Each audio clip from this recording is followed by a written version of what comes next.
याचक निराश नहीं लौटता था। वह प्रत्येक गुरुवार को व्रत रखता और पूजन करता था। हर दिन गरीबों की मदद करता था, परंतु यह सब बातें उसकी रानी पसंद नहीं करती थी। वह न व्रत करती थी और न किसी को एक भी पैसा दान रूप में देती थी। वह राजा को भी ऐसा करने से रोकती थी। एक दिन की बात है, जब राजा शिकार खेलने के लिए वन में चले गए थे। महल में सिर्फ रानी और दासी थी। उस समय गुरु बृहस्पति साधु का रूप धारण करके राजा के दरवाजे पर भिक्षा मांगने के लिए आए। साधु ने रानी से भिक्षा मांगी तो वह कहने लगे कि हे साधु महाराज, मैं इस दान पुण्य से तंग आ गई हूँ। इस काम के लिए तो मेरे पतिदेव ही बहुत हैं। अब आप ऐसा कृपा करें कि हमारा सारा धन नष्ट हो जाए तथा मैं आराम से रह सकूं। साधु का वेश धारण किए हुए बृहस्पति भगवान बोले कि हे देवी, तुम अति विचित्र हो। संतान और धन से कोई दुखी होता है, सभी इसे चाहते हैं। पापी भी पुत्र और धन की इच्छा करता है। अगर तुम्हारे पास धन बहुत है तो भूखे मनुष्यों को भोजन कराओ, ब्राह्मणों को दान दो, प्याऊ लगवाओ, धर्मशालाएं बनवाओ, कुआं, तालाब, बाग बगीचे इत्यादि बनवाओ तथा निर्धनों की कुंवारी कन्याओं का विवाह करवाओ, साथ ही यज्ञादि करवाओ। इसी प्रकार के कर्मों से आपके कुल का एवं आपका नाम लोक परलोक में प्रसिद्ध होगा एवं स्वर्ग की प्राप्ति भी होगी। किंतु वह मूर्ख रानी साधु की इन बातों से खुश नहीं थी। वह बोली, हे साधु महाराज, मुझे ऐसी संपत्ति की आवश्यकता नहीं जो मेरे काम न आए और जिसको मैं अपने अन्य लोगों को दान दे दूं, जिसको रखने और संभालने के लिए मेरे पास मेरा सारा समय नष्ट हो जाए। साधु ने रानी को समझाने का बहुत प्रयत्न किया, परंतु रानी अपनी बात पर अडिग रही तथा साधु ने कहा कि हे देवी, यदि तुम्हारी ऐसी ही इच्छा है तो मैं जैसे बताता हूँ तुम वैसा ही करना। बृहस्पतिवार के दिन घर को गोबर से लिपाना, अपने केसों को पीली मिट्टी से धोना, केसों को धोते समय स्नान करना, राजा से कहना कि वह भी हवाजामत करवाए, भोजन में मांस मदिरा खाया करे, कपड़े धोबी के यहाँ धुलने को दिया करे। इस तरह 7 बृहस्पतिवार निरंतर करने से तुम्हारा सारा धन नष्ट हो जाएगा। ऐसा साधु महाराज ने उससे कहकर के बृहस्पति भगवान का रूप धारण किए हुए भगवान अंतर्ध्यान हो गए। रानी ने साधु के कहे अनुसार ही 7 बृहस्पतिवार वैसे ही करने का विचार किया। साधु के बताए अनुसार करते हुए उसने केवल 3 बृहस्पतिवार ही बीते थे कि उसका समस्त धन नष्ट हो गया। कहे अनुसार ही करने से भरपेट भोजन के लिए भी दोनों समय परिवार तरसने लगा तथा सांसारिक भोगों से दुखी रहने लगा। इस प्रकार के अभावग्रस्त जीवन से तंग आकर एक बार राजा रानी से कहने लगा कि हे रानी, तुम यहाँ पर रहो, मैं दूसरे देश को जाता हूँ, क्योंकि यहाँ पर मुझे सभी मनुष्य जानते हैं, इसलिए मैं यहाँ कोई कार्य नहीं कर सकता। देश चोरी परदेश भीख के समान है।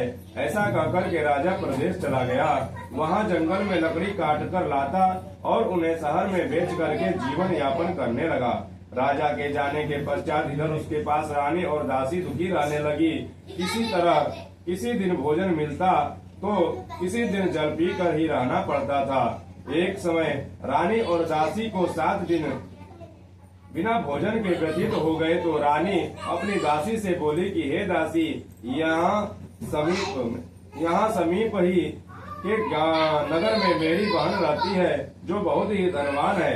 तू उसके पास जा और वहाँ से 5 शेर बेजर ला करके मांग करके ले आ, जिससे कुछ समय के लिए गुजर बसर हो जाएगा। दासी अपनी उनकी बात सुनकर के बहन के पास गई। बृहस्पतिवार का दिन था। रानी की बहन उस समय ध्यान मग्न होकर के पूजा कर रही थी। दासी ने रानी की बहन से कहा कि हे रानी, मुझे आपके पास आपकी बहन ने भेजा है, मुझे 5 शेर बेजर दे दो। दासी ने अपनी बात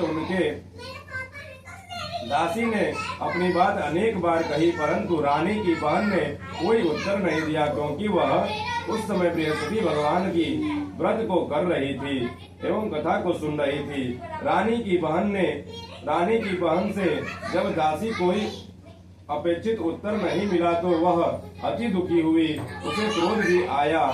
लौट कर वह रानी से बोली कि हे रानी, आपकी बहन बहुत ही धनी स्त्री है, परंतु वह अति घमंडी भी है। वह छोटे लोगों से बात भी नहीं करती। 5 सेर बेजर देने के लिए मैंने उससे बहुत बार कहा, परंतु उसने कोई उत्तर नहीं दिया। इस प्रकार मुझे निराश एवं खाली हाथ लौटकर आना पड़ा। रानी बोली कि हे दासी, इसमें मेरी बहन की किसी प्रकार की कोई भी दोष नहीं है, किसी प्रकार का कोई भी दोष नहीं है। जब बुरे समय आते हैं तब कोई सहारा नहीं देता, अपने पराये हो जाते हैं। अच्छे बुरे का ज्ञान विपत्ति के समय ही होता है। जो ईश्वर की इच्छा होगी वह होगा। यह सब हमारे भाग्य का दोष है। उधर पूजा समाप्त होने के पश्चात रानी की बहन ने सोचा कि मेरी बहन की दासी आई थी, परंतु मैंने उसे कोई उत्तर नहीं दिया, इससे वह बहुत दुखी हुई होगी।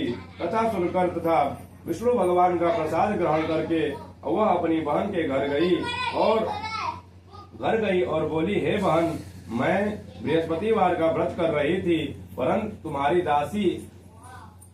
तुम्हारी दासी उस समय आई थी, परंतु कथा समाप्त होने से पूर्व न उठते हैं न ही बोलते हैं, इसलिए मैं नहीं बोली। बताओ दासी किस कार्य से मेरे पास गई थी?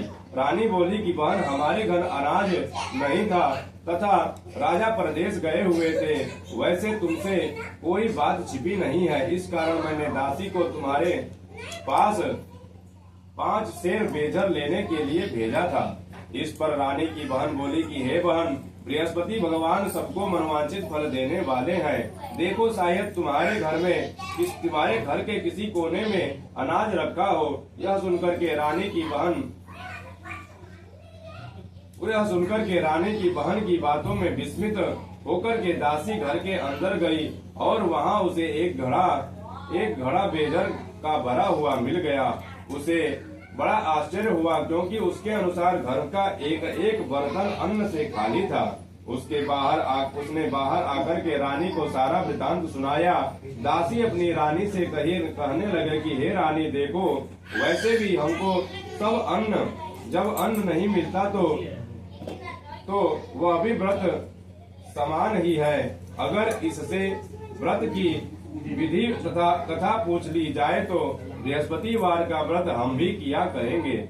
और फिर दासी के कहने पर रानी ने अपनी बहन से बृहस्पतिवार का व्रत पूजन विधि एवं नियमों के बारे में विस्तार से पूछा। उन्होंने बताया, जो बृहस्पतिवार के व्रत में चने की दाल और मुनक्का से विष्णु भगवान का पके केले की जड़ में पूजन करके दीप जलाता है, पीला भोजन करता है, पीले वस्त्र धारण करता है और प्रेम पूर्वक बृहस्पति भगवान की कथा को सुनता है। इस प्रकार करने से भगवान गुरु बृहस्पति उस भक्त से प्रसन्न होते हैं और अन्न धन पुत्र देते हैं, मनोवांछित मनोकामना पूर्ण करते हैं। व्रत एवं पूजन की विधि को बतला करके रानी की बहन अपने घर लौट गई। तत्पश्चात रानी और दासी दोनों ने निश्चय किया कि बृहस्पति देव भगवान का व्रत एवं पूजन हम लोग जरूर करेंगे। 7 दिन पश्चात जब बृहस्पतिवार का दिन आया तो दोनों ने व्रत रखा। दासी गुड़साल में जाकर के चना एवं गुड़ बीन लाई और उसकी दाल बनाकर के केले की जड़ में विष्णु भगवान का पूजन किया। अब भोजन पीला कहाँ से आए, यह सोचकर के दोनों बड़ी दुखी हुई, परंतु उन्होंने व्रत किया था, इसलिए बृहस्पति देव भगवान उनसे प्रसन्न थे।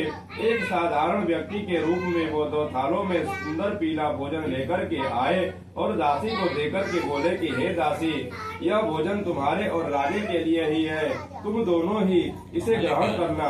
दासी भोजन पाकर के अति प्रसन्न हुई और रानी से बोली कि हे रानी, भोजन कर लो। थालों में भोजन लेकर के आया है। अतः मैं और आप दोनों ही साथ साथ भोजन करेंगे। दोनों ने गुरु भगवान को धन्यवाद एवं नमस्कार करके भोजन प्रारंभ किया। उसके बाद से दोनों प्रत्येक बृहस्पतिवार को गुरु भगवान का व्रत एवं पूजन करने लगी। बृहस्पति भगवान की कृपा से उन दोनों की भोजन एवं धन की कमी दूर हुई। परंतु रानी फिर पुनः पहली प्रकार से आलस्य करने लगी।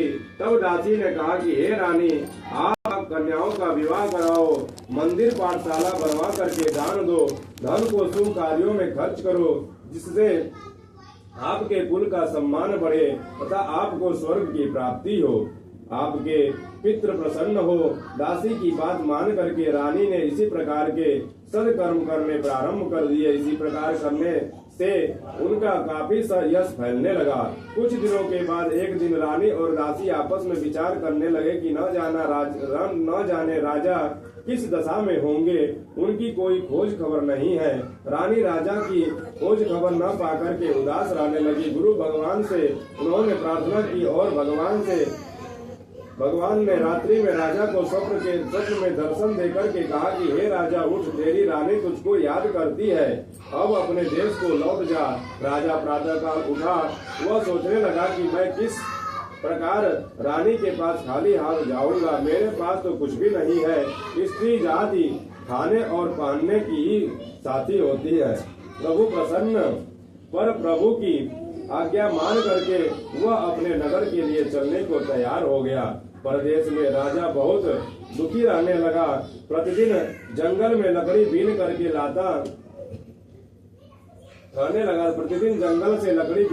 लाता था और शहर में बेच करके अपने दुखी जीवन को बड़ी कठिनाई से व्यतीत करता था। एक दिन राजा दुखी होकर के अपने पुराने दिनों की याद करके रोने लगा। वह जंगल में बृहस्पति